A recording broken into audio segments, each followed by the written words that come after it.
Hoy será nossa aula número 10 do curso de Tópicos em Dinâmica e Geometria, curso ofertado pela Universidade Federal do Maranhão, no campus de Balsas. Estamos hoje aqui, o Sameki Catmiel Dias Souza, né, e José Augusto Gomes da Silva, os únicos discentes, né, que enfrentaram esta disciplina letiva ofertada por mim, né, no campus. E o Jaipeu, professor de matemática da disciplina. Bom, vou fazer um breve resumo, né, para nos situarmos. Que nós estamos fazendo, estamos indo devagar, mas é como um curso letivo, dá para fazer assim de boa. Então, nessa aula número 9, né, foi verificado que para n natural entre 2 e 100, né, sendo n um natural, os primos, né, dessa lista de números naturais, que são terceiras entradas de um vetor pitagórico primitivo, eran aqueles números naturais que son da forma 4K mais 1, né? Aqueles primos dessa forma. Então, o que nós fizemos? Nós descobrimos os primos até certo número natural, especificamente até o número 100. Até o número 100 aqui, né? E descobrimos que só aqueles primos que têm essa cara aqui, 4K mais 1 para K natural, eran terceras entradas de tripletas pitagóricas primitivas. Ok, entonces aquí está la lista completa. 4, 4, 3, 5, 12, 5, 13, 15, 8, 17, este aquí, este aquí, este aquí, este aquí, 11, 60, 61, 55, 48, este aquí, este aquí. Entonces, contamos. 1, 2, 3, 4, 5, 6, 7, 8, 9, 10, 11. Ahí descubrimos 11 tripletas pitagóricas primitivas, ¿no? Todas ellas con terceras entradas, un número primo de forma 4K más 1. Aquí está, ¿no? Aqueles que ficaram em laranja são os primos da forma 4K mais 1. Aqueles que ficaram em verde, né, são os primos da forma 4K mais 3. E a tarefa era, né, provar que aqueles primos da forma 4K mais 3 nunca são terceiras entradas de uma tripleta pitagórica primitiva, né? Então, esse processo, nessa técnica aí, ou essa abordagem, nos permitia, né, estabelecer conjecturas, né? Estabelecer conjecturas.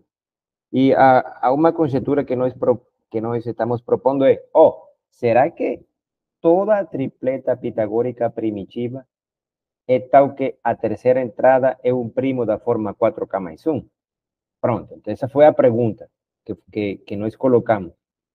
E, então, para responder essa pergunta, queremos ampliar a nossa estratégia, né? Por exemplo, se a estratégia aqui foi descobrir os primos até certo natural, que nesse caso aqui é 100, então por que não descobrir os primos até 200, né?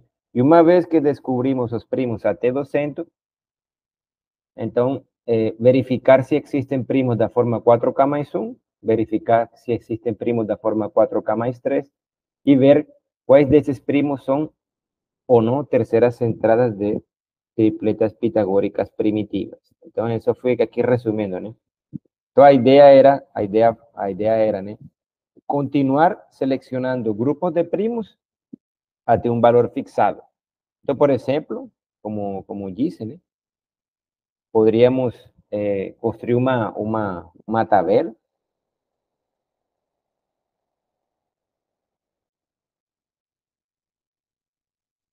Uma tabela. Aqui 1, 2, 3, 4, 5, 6, 7, 8, 9 e 10. E até 200, né? E aqui 190. Então, descobri, uma vez que fixamos o valor 200, descobrir todos os primos entre 2 e 200, né? E verificar qual deles, ou quais deles, né, são terceiras entradas de uma tripleta pitagórica primitiva. Obviamente, né, já temos de verificados quais entre 2 e 100 são. Agora ampliaríamos essa procura até o número 200 e assim sucessivamente.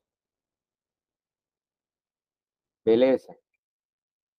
Mas aí tu disse, bom, será que é uma boa estratégia? Porque como garantir que realmente existam primos com essa propriedade? O sea, que existen primos, por exemplo, da forma 4K mais 1.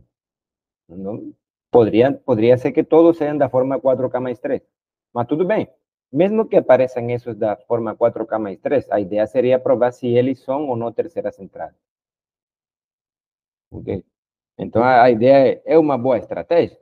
Aí fica uma pergunta, né? Se uma boa estratégia fazer isso, né? Ou seja, selecionar grupos de primos até um valor fixado e começar a verificar se esses primos são ou não terceiras entradas de uma tripleta pitagórica primitiva. Então, aqui eu coloquei umas coisas que são curiosidades, né? Mas que nós vamos provar. A primeira coisa é que o conjunto dos primos é um conjunto infinito, ou seja, por exemplo, 2, 3, 5, 7, 11, 13, 17.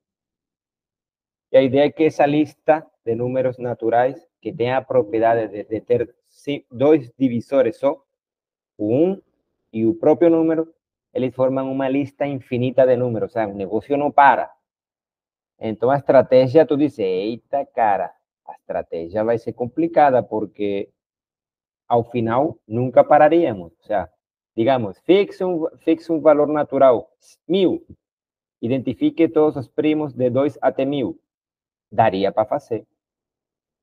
Né? Mas o negócio não pararia aí, porque eu estou dizendo, né, que é um fato que a lista de números primos é infinita. Então tu diz, opa, bom, talvez não seja uma boa estratégia, né? Esse negócio de fixar um natural e verificar todos os primos que há entre 2 e esse natural fixado e verificar qual deles é a terceira entrada de uma tripleta pitagórica primitiva, porque nunca pararíamos, mas pelo menos, né, teríamos tripletas primitivas até certo natural dado, né? Ok. Mas aí que está a pergunta, aí a pergunta seria, será que ter que os números primos formen uma lista infinita implica que haja infinitos primos da forma 4K mais 3? Misma pregunta se teria para os primos da forma 4K mais 1. Vocês entendem a pergunta? Se nessa infinidade de primos vai ter infinitos primos da forma 4K mais 1 e da forma 4K mais 3? Exatamente, porque tú dices, podrían ser que a partir de 100, todos los primos que vengan, ¿eh? serían de la forma 4K más 1, digamos así, ¿entendió? O da forma 4K más 3, o sea que en algún momento os da forma 4K más 3 paren y los otros, ¿no? Hasta cierto número comiencen a ser da forma 4K más 1, o sea, o que em matemática uma coisa perigosa os primos são infinitos, eles formam uma lista infinita, né? Um conjunto infinito, tu nunca paras de contar eles. Isso não implica que aqueles que são da forma 4K mais 1 também sejam infinitos, ou aqueles da forma 4K mais 3 também sejam infinitos, porque não há garantia de que, por exemplo, tu fecha um número natural, 1 milhão, e tu começa a contar, e tu percebes que depois de 1 milhão, os da forma 4K mais 1 não aparecem mais. E os que aparecem são da forma 4K mais 3. Isso é o que eu quero dizer, né?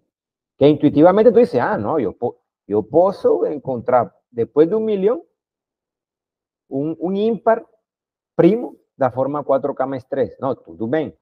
Mas aí é que está, né? Ou seja, a infinidade dos primos da 2, 3, 5, 6, não implica que tu possa, a partir disso, né, dizer que, também é verdade que os primos da forma 4K mais 3 forman uma lista infinita de números, assim como os da forma 4K mais 1, beleza? Então, isso é uma coisa que tem que ser provada, entendeu? Então, se, por exemplo, os da forma 4K mais 1 também formam uma lista infinita, então tu diz, eita, cara, aí complica ainda mais o negócio de encontrar tripletas pitagóricas primitivas que tenham terceira entrada, un primo dessa forma, porque há infinitos. Então, não dá para verificar. Selecionando primos assim e verificando quais deles são ou não, porque tem uma infinidade, né? Mas tudo bem. Vamos ver como que esse tipo de perguntas se resolve no caminho. Outra coisa que nós descobrimos é uma particularidade, né? Dos primos que tem essa cara, por exemplo, 4K mais 1, de 2 a 100. Então, nós descobrimos ¿quién descubrimos? ¿Quién puede falar ahí? Esos primos aqui. Que são escritos como soma de dois quadrados. Exatamente. Então, esses primos são suma de 2 quadrados.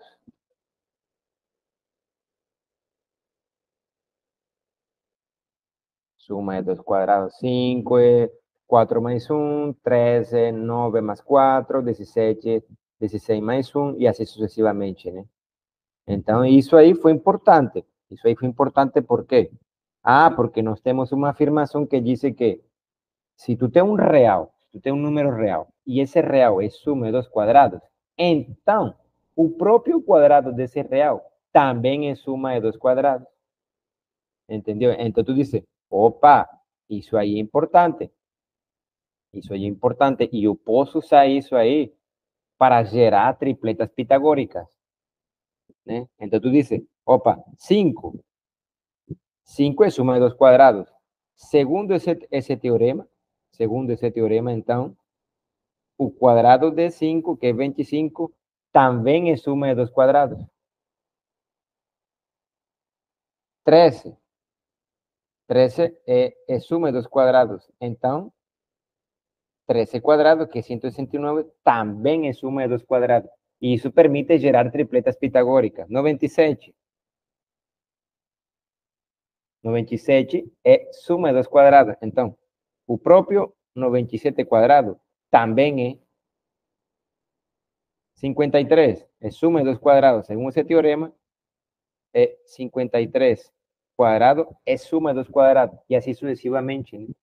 Entonces, eso ahí permite, ¿no?, gerar tripletas pitagóricas. Y deixa lembrar, como que no, porque que isso aí nos ajudou bastante. Então, a afirmação.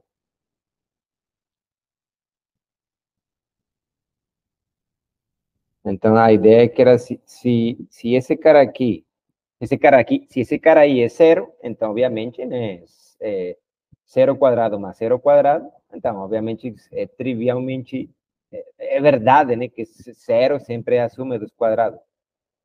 Esse número não pode ser negativo, né? Isso não vimos daquela vez.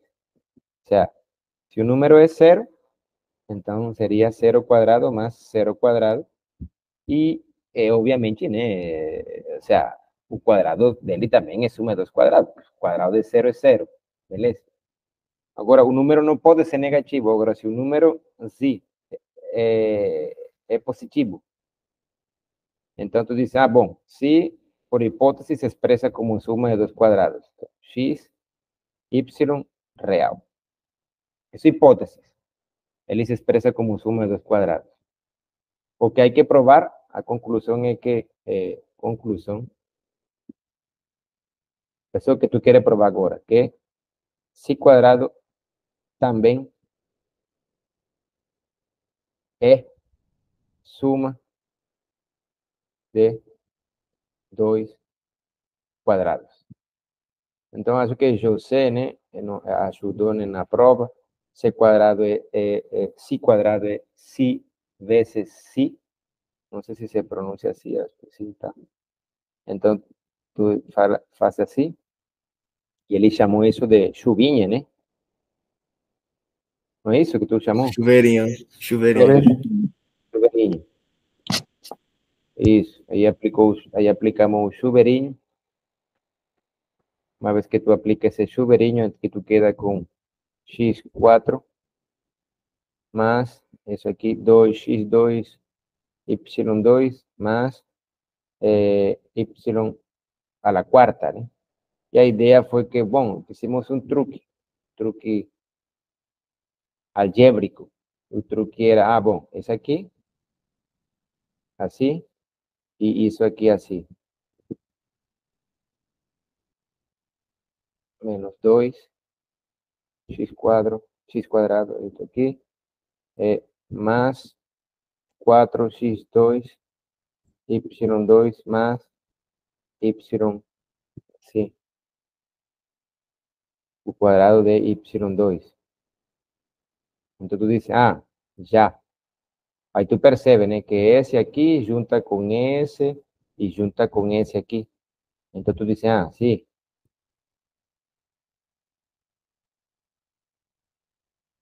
Tem um trinômio quadrado perfeito. Aqui junta. E esse que está aqui em verdinho, né? Aí tu expressa assim.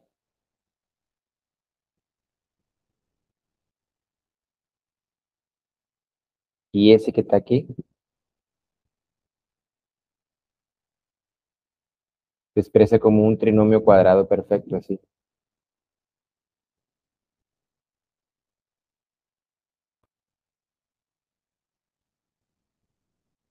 Então tu diz, opa, sim, é verdade. Isso aqui é um quadrado, isso aqui é um quadrado, ou seja, isso aqui é um quadrado, isso aqui é um quadrado. Então, você tem que, se um real é suma dos quadrados, o quadrado de si também é um quadrado. Então, tu diz, opa, isso aí ajuda a criar triângulos retângulos. Por quê? Porque se tu dices que x e y, ambos positivos,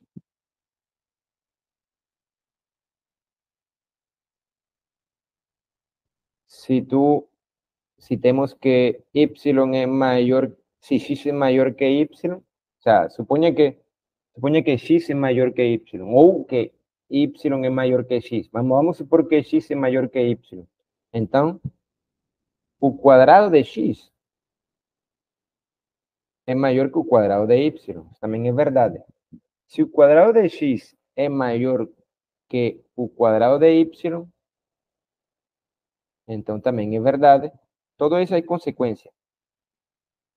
Pero también es verdad que x cuadrado menos y cuadrado es mayor do que cero. Tudo bem?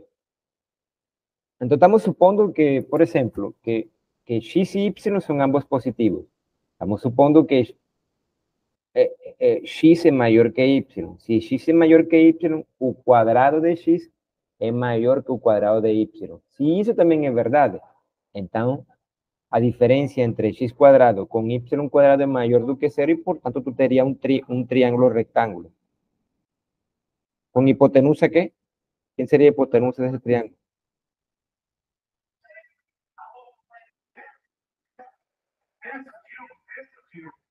¿Qué sería? Sei lá. Isso.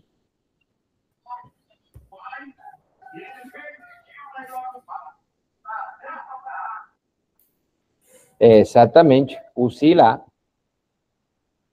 É Si o nome? Si. Y sí, así. Yo no sé en portugués cómo se lee eso. Xi. Xi. Xi. Tá. Isso aí, então. Xi. Ok.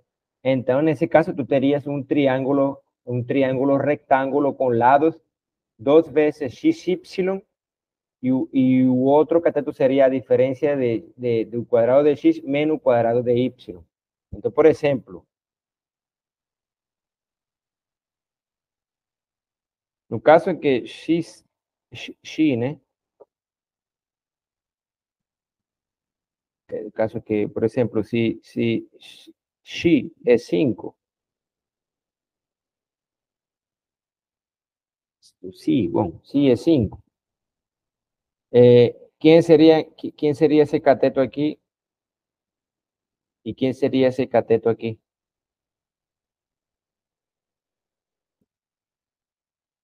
4 e 3. 4 e 3, exatamente. Aí nem precisa, né?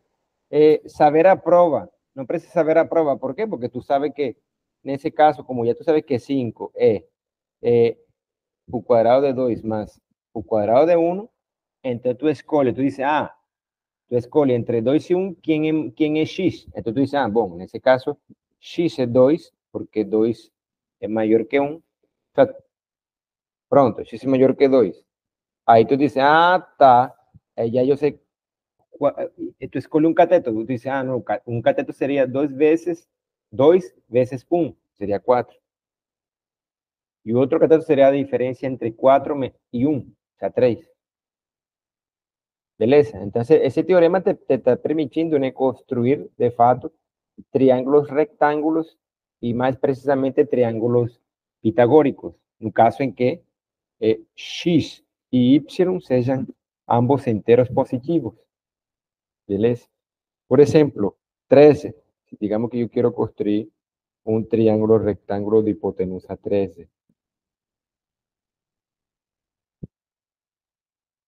Aqui, 13. Então, aí tu dices, bom, ya yo sé que 13 se expresa como qué, como suma de 2 cuadrados. ¿Quién sería? ¿Quién sería? 3 ao quadrado mais 2 ao quadrado. Isso, 3 al cuadrado más 4 cuadrados. Entonces, en ese 2 caso, quadrado. 2 cuadrados, isso.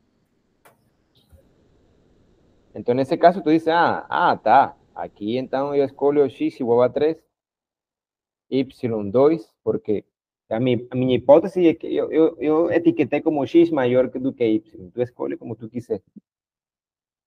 Bom, aí tu diz, tá. Então, um dos catetos seria 2 vezes x vezes y. Então, seria 2 por 3, 6. Por 2, 12. E agora, o outro cateto, que seria a diferença entre o quadrado de x, que seria 9, e o quadrado de y, que seria 4. Então, aqui seria 5, né? E assim sucessivamente. Então, esse teorema, essa afirmação que foi colocada, vai ser útil, né, para criar triângulos pitagóricos. Porque acontece que, infelizmente, né, o teorema não te está dizendo quem é x e quem é y. Não, te está dizendo é que uma vez que tu sabe que um número real é suma de 2 quadrados, o próprio quadrado do real também é, mas não te diz como encontrar x e também não te diz como encontrar y, entendeu? Então, tudo bem, tu tem um teorema que te diz que te dá existência. Não, no sentido de, se um número é suma de 2 quadrados, o próprio quadrado, o quadrado dele também é, mas não te diz quem é x nem quem é y, mas tudo bem. Então, eu aqui coloquei uma observação, né, para indicar a importância dessa afirmação. Então, essa afirmação não será de utilidade no caso em que primos da forma 4K mais 1, todos eles satisfazem a afirmação, ou seja, ainda não sabemos se todos os primos que são da forma 4K mais 1 se expressam como suma de 2 quadrados. Porque se eles se expressarem como suma de 2 quadrados, pronto, teríamos como gerar tripletas pitagóricas. Ainda não sei se primitivas, mas pelo menos pitagóricas. Em particular, aqueles primos entre 2 e 100, todos eram terceiras entradas de tripletas pitagóricas primitivas, né? Como a gente pode fazer esse cálculo na mão, né? Calculando o máximo como um divisor dos números que conformam o terno. Agora, há uma coisa importante que é um teorema, né, devido a Pierre de Fermat, né, um matemático francês, morto, né, obviamente já, que afirma o seguinte: olha, um primo P maior que 2 é suma de 2 quadrados se ele deixa resto 1 quando se divide por 4. Beleza? Então, um primo é suma de 2 quadrados se Y somente sí, a mí me faltó colocar eso ahí, ¿no? O sí en ese caso significa sí, somente sí. Ese sí aquí tiene duas voltas. Esse sí aqui. Esse sí aqui é equivalente a um sí, somente sí. Então, se tu tem um primo maior do que 2, ele é suma dos quadrados, sí, somente sí, ele deixa resto 1 quando se divide por 4. Por exemplo, 5. Ele deixa resto 1 quando se divide por 4. Sim. Sim. Exatamente. Então, segundo esse teorema de Pierre de Fermat, o 5 ele deveria ser expresso como suma de dos quadrados.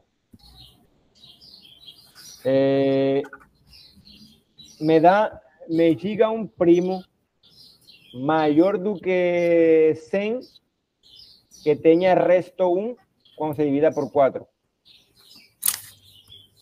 Porque não há janta... 101. Quanto? 101. 71? 101. Ah, 101. 101, vamos lá. 101. Me diga a divisão. 25. 25 sobra 1.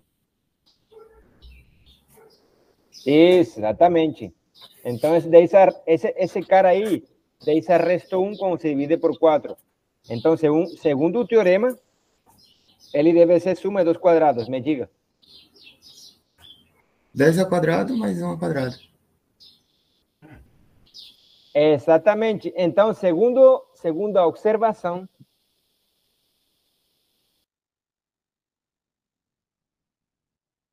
estou colocando aqui só um desenho, né? Só uma representação pictórica do que vai ser feito agora. Então, segundo isso, né? 101 deve ser a hipotenusa de um triângulo pitagórico. Quais seriam os lados?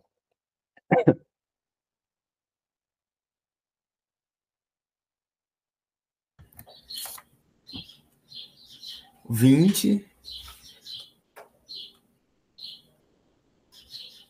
Deixa eu ver aqui. E 99. Deixa eu fazer essas coisas.